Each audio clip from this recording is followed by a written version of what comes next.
Hi ಸ್ನೇಹಿತರೆ, ನಮಸ್ಕಾರ. ನಾನು ನಿಮ್ಮ ಶಿವರಾಜ. ಇವತ್ತಿನ ಈ ಒಂದು ವಿಡಿಯೋದಲ್ಲಿ ರೇಷನ್ ಕಾರ್ಡ್ ತಿದ್ದುಪಡಿಯ ಬಗ್ಗೆ ಒಂದು ಮುಖ್ಯವಾದ ಮಾಹಿತಿಯನ್ನು ತಿಳಿಸೋದಕ್ಕೆ ಇಷ್ಟಪಡ್ತೀನಿ. ಇದುವರೆಗೂ ನನ್ನ ಒಂದು ಯೂಟ್ಯೂಬ್ ಚಾನಲನ್ನು ಸಬ್ಸ್ಕ್ರೈಬ್ ಮಾಡ್ಕೊಂಡಿಲ್ಲ ಅಂದರೆ ಆದಷ್ಟು ಬೇಗನೆ ಸಬ್ಸ್ಕ್ರೈಬ್ ಮಾಡ್ಕೊಳ್ಳಿ, ಹಾಗೆ ಬೆಲ್ ಐಕನ್ ಮೇಲೆ ಕ್ಲಿಕ್ ಮಾಡ್ಕೊಳ್ಳಿ ಸ್ನೇಹಿತರೆ.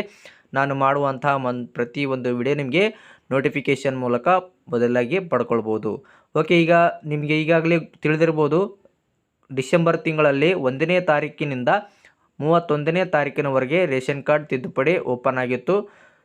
ಅದೇ ರೀತಿಯಾಗಿ ಈ ಜನವರಿ ತಿಂಗಳಲ್ಲಿ ಕೂಡ 1ನೇ ತಾರೀಕಿನಿಂದ 31ನೇ ತಾರೀಕಿನವರೆಗೂ ರೇಷನ್ ಕಾರ್ಡ್ ತಿದ್ದುಪಡಿ ಸರ್ವಿಸು ಓಪನ್ ಆಗಿರುತ್ತೆ.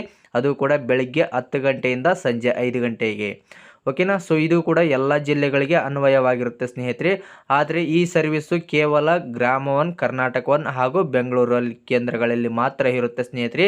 ಯಾವುದೇ ರೀತಿಯಾದ ಪಬ್ಲಿಕ್ ಲಾಗಿನ್ನಲ್ಲಿ ಇರುವುದಿಲ್ಲ. ಪಬ್ಲಿಕ್ ಲಾಗಿನ್ ID ಪಾಸ್ವರ್ಡ್ ಇದ್ದರೂ ಕೂಡ ಅದು ಫ್ರೀಸ್ ಮಾಡಿದ್ದಾರೆ ಸ್ನೇಹಿತರೆ, ಅಂದರೆ ಬ್ಲಾಕ್ ಮಾಡಿದ್ದಾರೆ. ಮೊದಲಿಗೆ ಯೂಸರ್ ID ಪಾಸ್ವರ್ಡ್ ಇತ್ತು, ಅವ್ರ ಹತ್ರ ಇವಾಗ ಅದನ್ನು ಫ್ರೀಸ್ ಮಾಡಿದ್ದಾರೆ, ಅದು ಓಪನ್ ಆಗೋದಿಲ್ಲ. ನಿಮಗೇನಾದರೂ ನಿಮ್ಮ ಒಂದು ರೇಷನ್ ಕಾರ್ಡ್ನಲ್ಲಿ ಕರೆಕ್ಷನ್ ಮಾಡಬೇಕು ಅಂತ ಇದ್ದಲ್ಲಿ ನಿಮ್ಮ ಒಂದು ಹತ್ತಿರದ ಗ್ರಾಮ 1 ಅಥವಾ ಕರ್ನಾಟಕ 1 ಅಥವಾ ಬೆಂಗಳೂರು 1 ಕೇಂದ್ರಗಳಿಗೆ ಭೇಟಿ ಮಾಡಿಬಿಟ್ಟು ನಿಮ್ಮ ಒಂದು ರೇಷನ್ ಕಾರ್ಡ್ನ ಕರೆಕ್ಷನ್ನ ಮಾಡ್ಕೊಳ್ಬೋದು. ಅಥವಾ OTP ಬೇಸ್ ಮೇಲೆ ಕೂಡ ರೇಷನ್ ಕಾರ್ಡ್ ಕರೆಕ್ಷನ್ನ ಮಾಡಿಕೊಡ್ತಾರೆ. ನೀವು ಕರ್ನಾಟಕ ಗ್ರಾಮ 1 ನಂಬರ್ಸ್ನ ಕಾಂಟ್ಯಾಕ್ಟ್ ಮಾಡಿಕೊಂಡು ನೀವು ಕರೆಕ್ಷನ್ನ ಮಾಡ್ಕೊಳ್ಬೋದು ಸ್ನೇಹಿತರೆ. ಈ ಒಂದು ಮಾಹಿತಿ ನಿಮಗೆ ಇಷ್ಟ ಆಯಿತು ಅಂತ ನಾನು ಭಾವಿಸ್ತೀನಿ.